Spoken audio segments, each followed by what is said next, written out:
Hi everyone, I'm Heather Poduska, star maker for entrepreneurs who want to unlock their potential, command any stage, and make blockbuster profits.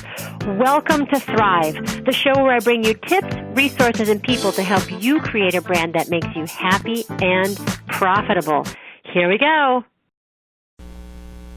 Hi everyone, I'm Heather Poduska, and welcome to this episode of Thrive, How to Be a Trailblazing Entrepreneur with my guest, Shawn Driscoll. Shawn Driscoll helps pioneer entrepreneurs who don't want to take the cookie-cutter path to success. On this episode, she talks to us about what it means to be a trailblazing entrepreneur, and she shares with us her unique TQ assessment that helps entrepreneurs understand their own unique style and type of business person so they can create customized and personalized business models that leverage their strengths and helps them make more money. On this episode, Shawn also breaks down what the 4 different types are so you can start to understand which kind of business model might suit you best. It's a really fascinating show. I hope you enjoy it. And welcome to Thrive, the show where we bring you tips, resources, and people to help you create a more abundant business and life. I am so excited today because I'm going to have my good friend Shawn Driscoll as my guest. And Shawn is a champion for pioneers, mavericks, change makers, and rule breakers who don't want to take the cookie cutter approach to business building. She knows one path to success isn't going to be the key for everybody. And as a business coach, she partners with her clients to build distinctive businesses so that they honor their originality, their unique point of view, and as well as their time, energy, and unique talents. Shawn is also the creator of the TQ assessment for entrepreneurs, which helps them identify their unique style and strengths for creating customized and profitable business models. So I'm so excited to have you here, Shawn. Thank you so much for coming. Thanks for having me. Can you hear me okay? I can hear you fine, and you look beautiful, and I apologize for the technophobe gods that are, getting in our way of having... Happy Friday. Right? Well, you know what? I heard someone tell me that it is Mercury in retrograde, so yeah.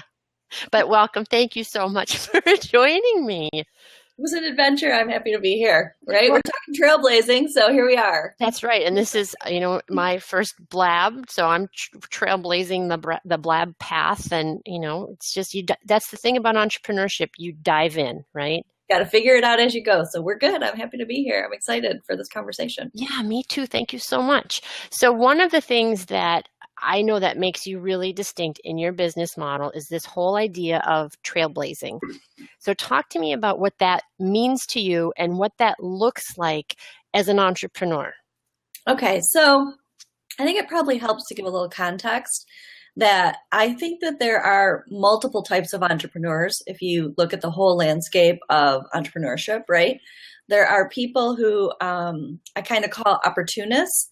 Not in the negative derogatory way that sometimes we use that word, but these are people who see an opportunity and they see an opportunity to turn it into a business and they go for it.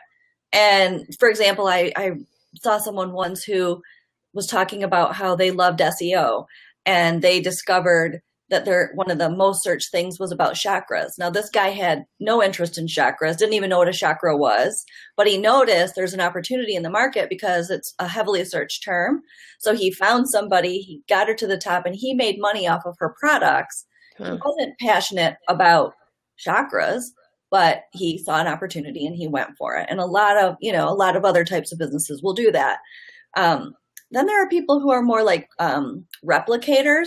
Maybe they're looking for a business that allows them some freedom or some flexibility, or they just want to be in business. Just the idea of having their own business is what they want. So they might pursue paths where they take an existing model and they implement it. Might be a franchise, might be direct marketing or MLM, might be learning somebody else's model and implementing it, right? But that's their path, is they're just taking something that already exists and replicating it so that they can have the entrepreneurial path. Then there's the third type, which is the trailblazer entrepreneurs. So these are people who are passionate about something specific. They either have a mission or a message that's important to them that they want to get out in the world. Mm-hmm. Sometimes they have a unique method of how they do what they do that they want to get out in the world. And so it's unique to them, their point of view, what they have to say, what they want to accomplish. And so they go out and they trailblaze. So you don't have to be like, Apple, Steve Jobs to be a trailblazer, right? We're not talking about always having to have the most innovative, original idea, but you have something that's important to you, that's unique to you, that you want to bring out in the world. And so that becomes the driving force of the business. And that's really what I use to describe a trailblazer. There's this mission. That's great. And I think that in our industry, that's a lot of the people that are drawn to that because they feel like they have something to say. They don't want that cookie cutter. And a lot of them maybe have come from corporate where they're really boxed into their roles and their labels, right?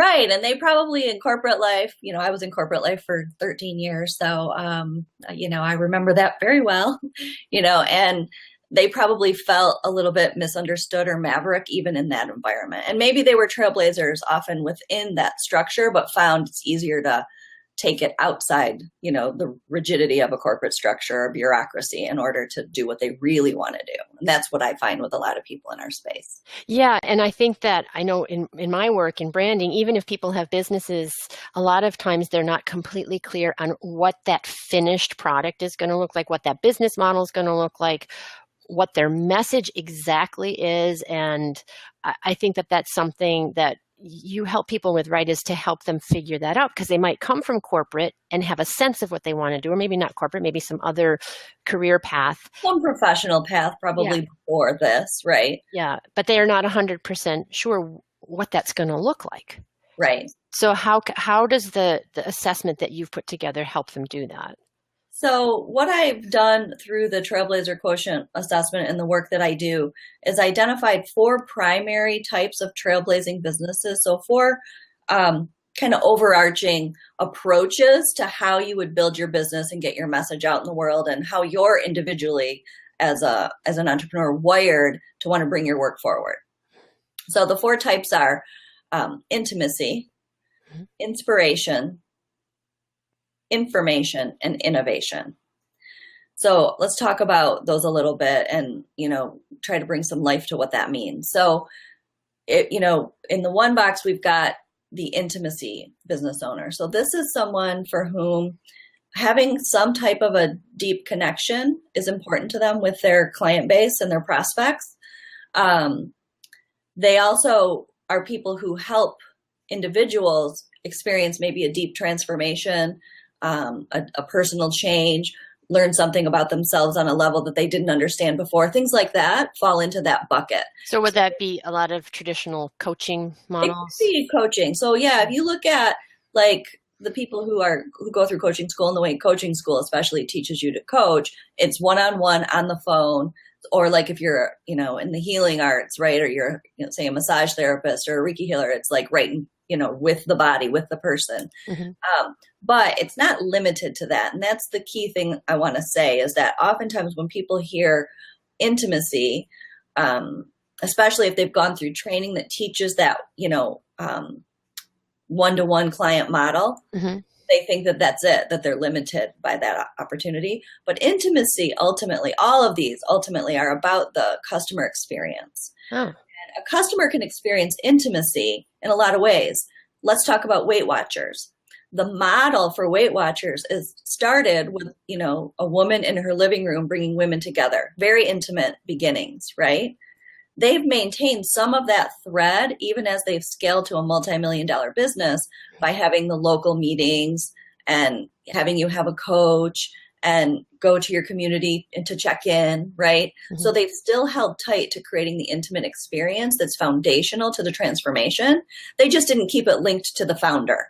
Yeah, and I loved the word that you said that made my eyes go, was scale, right? Just right. Because it's intimate doesn't mean that you have to keep that one-on-one, which can be very limiting for your business model and your profits. But I love what you're saying, that you can take an intimacy model and scale it and leverage it. Yeah, and you can still maintain that customer experience of intimacy and the level of transformation mm-hmm. that comes from that intimacy because it creates a different outcome than the other types do. Do you think that there are specific industries that are more suited to an intimacy model, or do you think it really depends on the individual entrepreneur? So if do you understand? Yeah, totally. Like, and so here, let's look at it. Almost every industry that I can think of that would have an entrepreneurial edge to it has all the four types, right? So let's talk doctors for a quick minute, medical, right? It's something we can all relate to. They start their practices. So you've got certain doctors who have an intimate practice, right? You schedule an appointment, you go see them, they meet with you, they maintain intimacy. Then you go over to the inspiration quadrant. You've got somebody like Dr. Oz, right? He's still a doctor. He practices intimacy when he's doing surgery or whatever he does, right? But we hope. Right? Right? So he has that part of his model, but he's also very inspirational, right? Because he's on television, he's bringing message to the masses and creating healing in that way, right? So even within medical, and then you've got books. So you go to information. Look at how much we can search for things online for health. There are doctors and clinics and like Mayo Clinic and all those that have tons of information available, WebMD, total information model for medical. And then you've got the innovators in the medical field who are bringing new healing therapies forward, integrative functional medicine, holistic medicine, right? And they might blend with those other types in some way. So even within something like medicine, which on one level we might think, oh, it's one-to-one, me and my doctor, there's a whole scale of opportunity in that space. And that's true for coaching. It's true for healing. It's true for real estate. Like, it doesn't matter. Every industry has the need for the four types. So it's really more about where the business owner wants to be. Where do they want to position? Yeah. So we started with intimacy, and then the next one is inspiration. So talk a little bit about inspiration. So inspiration is more a business that wants to get a big message out to a large audience in a big way. So they're less, if we were to put them at the extremes between, intimacy and innovation, if I were to put them at their furthest extremes, these people want to touch, the intimacy people want to touch a few people deeply. The inspiration people want to touch a lot of people widely, right, in general. Now, most people are a blend. So you're somewhere, if you think of that as a continuum, you're somewhere along that continuum between those two. It's not like you're one or the other. Quite often you're a blend. So I use the Dr. Oz example. He's blending, right? He's still practicing medicine and he's on television. So who would be sort of more on the spectrum of inspiration? So in inspiration, there's lots of examples in coaching of inspiration people. Like Tony Robbins, Tony Robbins for sure would fall there. Brendan Burchard would fall there. Lisa Sasevich I would put there. So let me ask you this question, because it's broader. You're trying to impact more people. But from a branding perspective, the core message still has to be powerful, right? Right. So, but the message and the experience have to go together. Okay. So you've got your message, so if we look at Tony Robbins, he's got his message. But he's creating a much more inspirational, aspirational experience. Okay. Right. So that's what the impact is for the viewer or the person attending his, if you go to one of his stadium events or something. Right. So they're revved up. They're revved, they're inspired, they see something they want. It's very aspirational as opposed to an intimacy. That's not an intimacy experience, right? Sitting in a stadium, getting revved up by that energy of Tony Robbins and his message and the crowd and everything. It's still highly valued, obviously. Right. It's just a very different thing. Now, that person may also want to go get, some intimate help to make that possibility, that inspiration real, right? Or maybe that's enough. Like sometimes, for all of us, there's moments where just seeing the possibility moves us. Right. Right. Right. And there are times that the last thing you want to do is go to the stadium. Right. And some people would never go there. Right. I'm one of those people, I prefer intimate experiences over big, large crowds. It's the introvert in me. Right. So I would almost never choose to put myself in that setting. But I might watch one of his videos or something at home more. Right. Right. Or read a book, but then that moves us down to the other type, the quadrant. So if we're looking at this, like, a 4-quadrant model, there's intimacy, inspiration. Information is the next one. So let's talk about information. On there, because information then is when you want to get information, your message, your process, your ideas in the hands of as many people as possible. So there are ways to do that. And, through books, through video, through speaking, through, creating information products, right? So that's that model. So if we look at like a Tony Robbins, he's probably super high inspiration backed up by information. Mm-hmm. So his money is mostly made in the inspiration quadrant. I mean, that is the engine of the business. It's the engine of his revenue, but the information products back that up. They work together. So I'm in his audience, I'm inspired. And then what do? I go to the back of the room and I buy his product. Yeah. So I assume that the information, people who are strong in information really like to create, like to write. They're often creators. So writing might be one thing, but not always a writer, but often do love to write or communicate. They could still be somebody who, maybe likes to do video or speak, but they're more interested in getting their information out. So if we contrast what's driving these people, across the three we've talked about, the intimacy person is oftentimes more driven by wanting to see like the actual transformation in the person, right? The inspiration person is more driven by really opening up the energy and the possibility for an audience. The information person is more driven by the need to get their message out and their information out into the hands of other people. So there's just a little bit different energy driving what motivates them, and what they're getting energy from, is it's just different. Right. So we have intimacy, inspiration, information, and then the last one is innovation. Innovation, yeah. Yeah. So kind of hopefully speaks a little bit for itself, but innovation are the people who have a creative idea, a fresh approach, maybe a new technology, blab, right? Something like that. They've got some idea, or maybe they're combining forces, like we talked about with the medical, or like in coaching, maybe like they're taking their old corporate stuff and blending it with what they've learned about self-development and creating a whole new approach. I think we know someone like that. Right. So there's that. So these are people who see things that others don't. And they are wanting to get that out in the world. They see what's possible, maybe. They see a solution that others aren't seeing. And that's what's driving them, is to get that solution or process or approach out in the world. So would that be like a Mark Zuckerberg kind of? Yeah, he'd be great. I think even like I would put like a Seth Godin there, even though he's also obviously heavy on the writing. So he's info. Like if we think about his pairing, he's probably info innovation, right? He writes, he speaks, but he's always trying to push the envelope about what is marketing and challenge the status quo and, bring creative things forward. So somebody like that I would also put there. Great.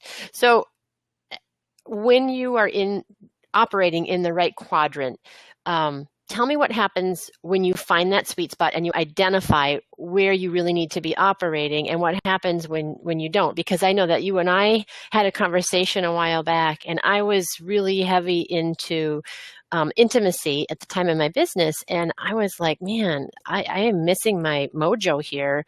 I'm a performer. I'm used to being on stage. And we talked about more of the inspiration. And I really shifted a lot of things in the way I approach my business. And, even doing this podcast is part of it, because it's really how I operate. And it really shifted things for me. So talk to me a little bit about what happens when you finally find that groove, and what happens when you're not in your groove. Well, we'll start with what happens when you're not, because then we can go into like the promised land. Yeah. When you're not, to what you said, right? You lose your mojo a little bit. Like it's very draining to be trying to force yourself down a path that's completely not aligned with who you are and with what you really care about. So I'll flip back and forth a little bit. When you work in your quadrant, like you're really aligned to what your profile is and how you're individually wired to be in business. And, again, specifically when you're someone who's got a message, what happens is that if you're working out of that, you get totally drained, because you need your work to be feeding you, right? In order to stay motivated and to keep going and to be the leader of this business and this mission, right? When you're bringing something new in the world, no matter which quadrant you're operating from, it's really got to work for you. And it needs to feed you and keep that energy flowing for you. When you work out a type, it's the hugest drain. So like, you know, your story about being over invested in the intimacy quadrant and how that just was starting to like make you feel like you're losing your mojo because you weren't getting your energy needs met and you weren't actually having the impact that you want to have. Right. Because you want to be more on the inspirational side also. You want that balance. Right. If you're somebody who, you know, I had a woman who came in and was super frustrated with her business and had been trying to create an information product for like, I don't know, 18 months or something. And her business was kind of at a standstill because she felt like she couldn't sell. And she took the TQ and she was like, oh, I scored a 0, a big fat goose egg in information. No wonder I've been beating my head against the wall, because she was working with like a mastermind and a coach whose model was create an information product, launch the information product, move them up, blah, blah, blah. And it just totally was derailing her completely. So, but that's a great point to bring up.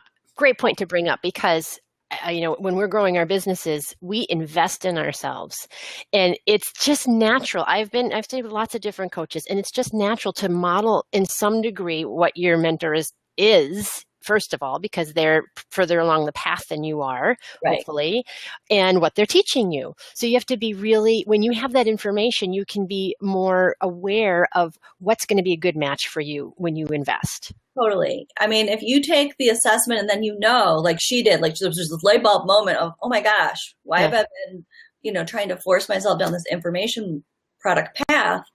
It's totally derailed me for 18 months. Yeah. You know? So Sean, we have a couple people that want to join the conversation. Would you be? Sure. Hi, everyone. Okay. I hope you're enjoying the show. There's still more great content to come, but I wanted to take just a minute to talk to you about a new course I've created called Close Any Room. You may have noticed that all of my guests know how to speak about their businesses in a clear and compelling way.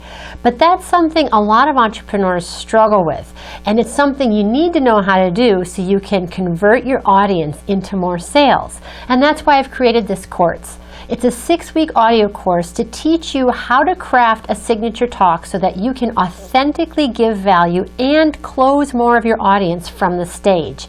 In the class, you learn how to create a clear and compelling point of view, how to organize your content and give great value to your audience without giving away the farm, how to structure your talk so that it seamlessly closes your audience at the end without feeling salesy. And I also give you templates and instructions how to create marketing materials, a speaker sheet, and all kinds of sign-up sheets when you're giving your talks. And finally, what everybody's hot to know, I also give you tips and resources on how to find speaking gigs. It's an all-inclusive course so that you can start closing and selling more from the stage. And as my free gift to you for tuning into the podcast, I'm giving you my free webinar, also called Close Any Room, and you can listen to it at clearvoicebranding.com/close-any-room. And it will give you lots of tips and information to get you started on how to create that signature talk that sells. Okay, we're going to get back to the show now. There's still more great content to come. Thanks for joining me. Join.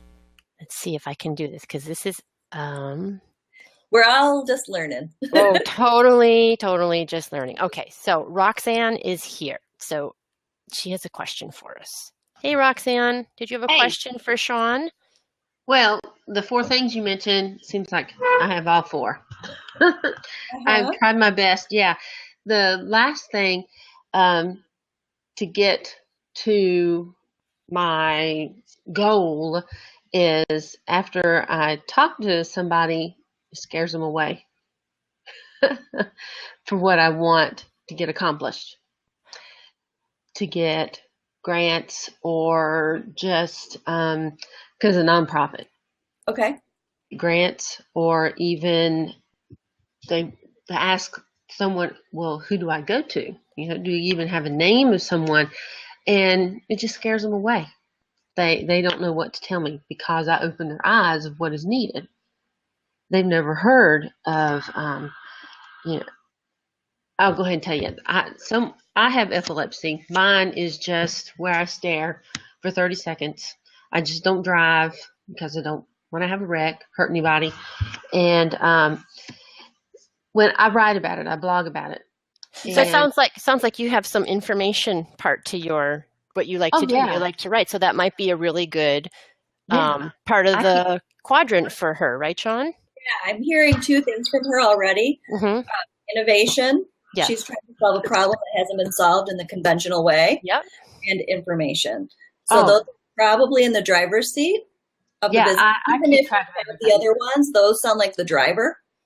Yeah. That's great. And so talk about, I have a community where I talk to people. I keep up. It was on Google Plus. I am on Google Plus too. And I would have with the Hangouts to talk to people and help them, but more of them were one-on-one because they were in countries where they were like lepers. You know, they didn't understand. Their families didn't even want anything to do with them. So I would talk to them and try to make them feel better because I don't mind telling everybody. I want to keep them informed. So it sounds like, excuse me, sorry about that. Sounds like it's a little bit of everything, of inspiration, of giving inspiration, a little bit of intimacy, of one-on-one. The writing would be not information. Right. And then the way that she's describing what she does is new and different would be innovative. Right. But probably what's leading her is to get the message out. And to get and it's an innovative message. So really the driving force of what she's doing would be the bottom two that we talked about, in innovation and information. The, dipping into talking to people individually and stuff doesn't seem like it's her driving force. It's just I'll do it because I care and I'm a human being, right? And I would love to help these people. But that's not why you're getting on the computer every day, to have those intimate conversations. It's more to disseminate the message and get maybe some funding or support.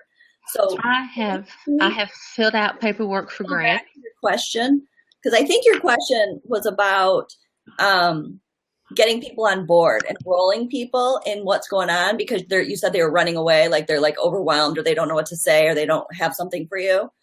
And that it seems like I scare them. Yeah, it's very common with a high innovator because you're bringing something new forward that not everybody's going to understand. And so there's this tendency sometimes to feel like misunderstood. I call it the misunderstood maverick problem. Oh, that's great. So that's great. So part of what has to happen for explaining, right? Exactly. So part of what has to happen, Roxanne, is being able to communicate your message in a way that they can hear it. So figuring out who you're going to so that there's a bridge conversation. It's not just about here's what I have to tell you, but like meet them in the middle, because sometimes we have to bridge people over when there's something really new. And the other thing is finding a couple key advocates, which can take some time, and it can mean a lot of misunderstood conversations before you get there. But a high innovator needs the support of a couple key advocates in a couple key places. And so cultivating those relationships becomes really critical to your success. Wow, great question. Thank you so much, Roxanne. And we're gonna close out in just a minute. So I just wanted to thank you so much. Sean, that was such a great point of the bridge. And I talk about that with people when I talk about image, that you always have to consider the audience. You have your own authentic style. Maybe you like to be boho chic. Maybe you like to be a jeans and t-shirt, which is totally fine. But you have to always think about who is your audience. And the further up you have more leeway in how you present yourself, the higher you up are in the hierarchy. I mean, if you're the number one CEO, president of the world, you can say what you want, dress what you want, do what you want, but if you're trying to evoke a specific response from an audience, you always have to consider that. And then you can use the filter of your authenticity or your message or your style, but it's both. It's a cocktail of both of those things, don't you think?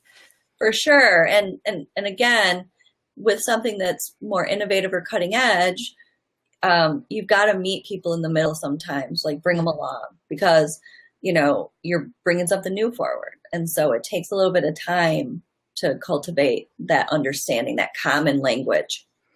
Great. So let's talk. Well, we kind of talked about what you shouldn't do. Now, what happened when? Give me a success story. When you get aligned, yes. Yeah, when you're aligned. I mean, and I can tell you my own success story of just some. I've gotten a lot more exposure. I've gotten more interview opportunities. I'm a really, really, really, really big proponent of happiness.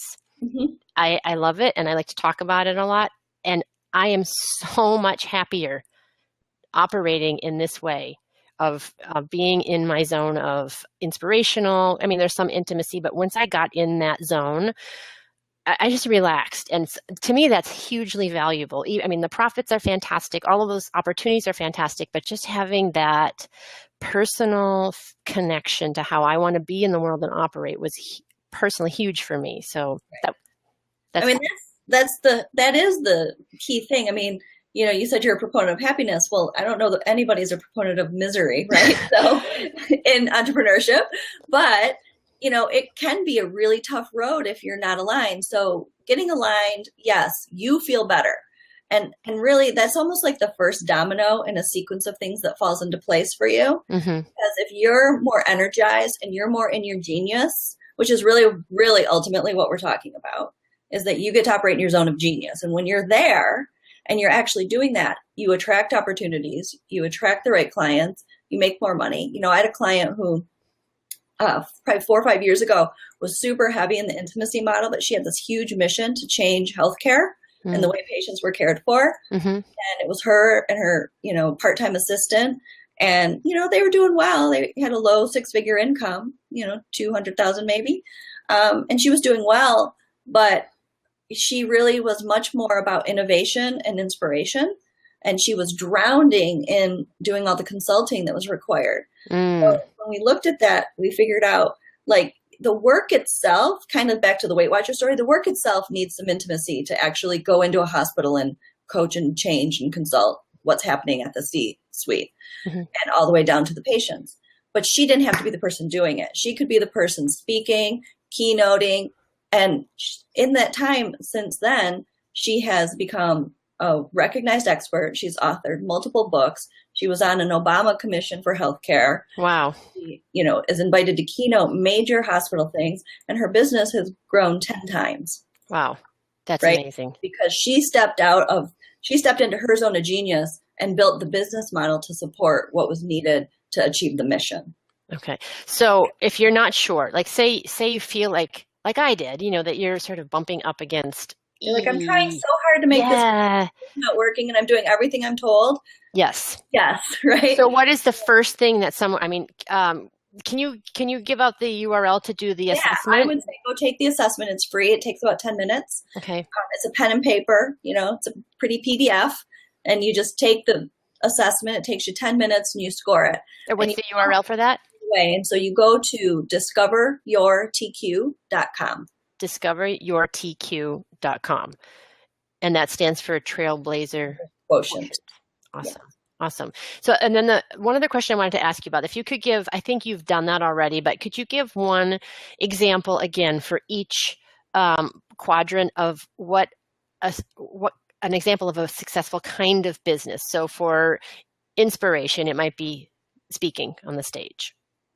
So inspiration would, okay, so this is a little challenging because usually I'm looking at the combination. So like when we did with Roxanne, we were like, okay, it's these two things together. Or we talked about Tony Robbins being, info and inspiration, and they go together. But if you're inspiration, typically you're going to want to be in front of an audience in some way. Okay. And it could also be like large mastermind groups, leading retreats, speaking, things like that. Okay. Creating your own community is often really important, especially if your inspiration is paired with intimacy. Okay. Then community building becomes important. Okay. So that would be there. In the information quadrant, producing information in some way, blogging, writing books, membership sites, that just deliver information. I have a client who is high in information. She was stuck in the intimacy model. We moved her over. She started turning everything into online video programs and, membership continuity sites and is thriving because she loves to create that kind of information and she can just go all day doing that. So that would be an example of her model. And so we really flipped her. She was making 80% of her income in intimacy and hating it. Now she's making 90% of her income from online leveraged membership models and online programming. And she's in an industry that you would never expect you could make that much money in, and she's doing fabulous. Great. So Great. that would be an example. Innovation, there's a lot of different options in the innovation quadrant, just depending on what your particular focus of your business is. But it tends to skew a little bit more intimate, partly because you need to be working with people who value innovation, and it's a smaller slice of every market. Right? You want those early adopter people who are looking for a solution that doesn't exist everywhere else. So like, can I ask you a quick question around that? Is that because they're early adapters, is there a lot of potential for big money in the innovators because they get in?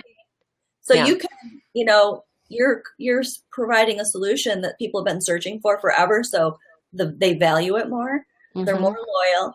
And so they like early access to things like, inner circles and things like that. Like I run a think tank, and, that's part of the innovation model for me is, having people want to be in this think tank where they're taking their ideas and evolving them. So that would be one example. But there are lots of different models that work for innovators as well. And then the intimacy, again, I don't want people to get themselves limited to just the one-to-one service because it's very scalable. It's more about how do I create this intimate experience and how do I help, create the transformation that's important without necessarily feeling like you have to be the sole source of the intimate energy, like cut the umbilical cord, right? And look at how you can, foster an environment of intimacy where people feel seen and heard and understood and changed, healed maybe if that's important to your work, without it having to all be plugged into you. Cool. Because that's where you get the scale. That's awesome. And I would assume that you've talked about this numerous times today, that nobody is just one. Right. You're a blend. And finding, that's where your expertise comes in, is finding how those pieces mix together, how you want to craft a customized business model. It's easy to go and take those assessments and say, I'm an intimate, I'm an innovator. This is what I should do. And you've said this, straightforwardly today, but also implied it in everything that you've said today, that there are numerous ways to combine these things, and figuring out what those pieces are is really what you help people do. Right. And the best way I can explain it is if you think about the 4 types as primary colors. Right. I love that. And then you can blend them to make different colors. Yeah. And that's really what we look at, is what's your blend, and, where do we find that fit for you? Yeah. What's your signature cocktail is the way that I like to think of it. Even better than my crayon analogy. Awesome. So we're kind of coming to the end of our time, but I like to ask, to kind of shift gears now, and because this show is about thriving in business, but also thriving in life and creating more abundance and joy in everything that you do. So I think a big part of that is gratitude. So I always like to ask people, what are you most grateful for? Well, I'm always most grateful for my wonderful kids and husband, just the life that we've been able to build together. And super grateful that they support my entrepreneurial endeavors. Yeah, that's huge, because not everybody has that. Not everybody wants to deal with a wife who's constantly trying to do something too. Yeah. It's a team effort, right? It's a team effort. So I appreciate that so much. And then really, for me also, just that I get to do this work with such cool people. I think about it, I left corporate 14 years ago. That's a long time. I left corporate 14 years ago, and I just was thinking the other day, like, how many cool people I've gotten to meet all over the world. I've worked with people all over the world, and I would have never been able to meet those kinds of amazing innovators and trailblazers if I had stayed in my cubicle. Yeah, that's awesome. I love that. Well, I am grateful for you and for all of the things that you taught us today, and to see your beautiful face, and that you hung in there with me through the technical challenges. So thank you so much. I really appreciate that. Awesome. Thanks for having me. It was really fun. And thanks for everybody for watching. Yeah, thank you. And to everybody else, until next time, here's to hitting all your high notes. Take care. Bye-bye. Bye. Hi everyone, thank you so much for joining me for this episode of Thrive. I loved having you here. I love having you as part of my community. And if you're enjoying the show, I would love it if you share it with your friends on Twitter, on Facebook, or wherever they're hanging out. I also want to let you know you can leave me feedback or comments. I love hearing from you. Just post those at heatherpoduska.com. You can also leave suggestions for topics that you'd like to know more about, or if there's someone you'd really like to see on the show, let me know that as well. Okay, until next time, here's to hitting all your high notes. Take care. Bye-bye.